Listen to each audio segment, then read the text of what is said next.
In today's video, I'm going to teach you how to open an incognito window in Google Chrome on a laptop. If you've ever wanted to browse without saving your history or cookies on your device, incognito mode is a quick and handy tool.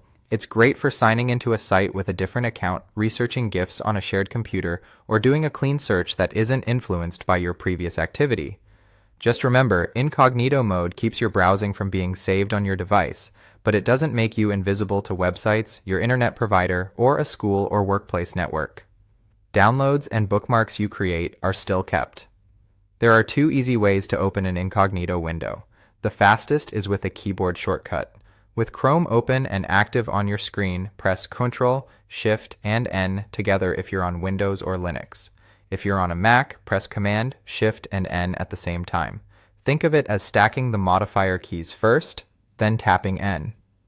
If nothing happens, make sure Chrome is the app in focus. Click anywhere inside the browser and try again. Right away, a new window will pop up with a darker theme. That's your visual cue that you're in incognito mode. You'll also see a small incognito icon and a brief message summarizing what this mode does and doesn't save.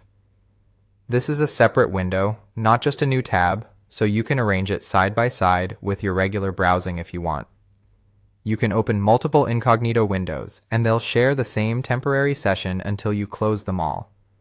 If you prefer using the mouse, here's the alternative. Look to the top right corner of Chrome for the three-dot menu button. Click it to open the menu, then select New Incognito Window. The dark-themed window appears again, signaling you're in private browsing.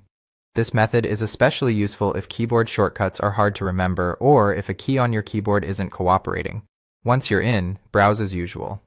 When you're done and you close every incognito window, Chrome discards the temporary browsing data from that session on your device, like history and cookies. Keep in mind, anything you downloaded and any bookmarks you created will stay. That's all there is to it. Use Ctrl+, Shift+N on Windows or Linux, Command+, Shift+N on Mac, or head to the three-dot menu and choose New Incognito Window. Now you can quickly switch into a cleaner, temporary browsing session whenever you need it.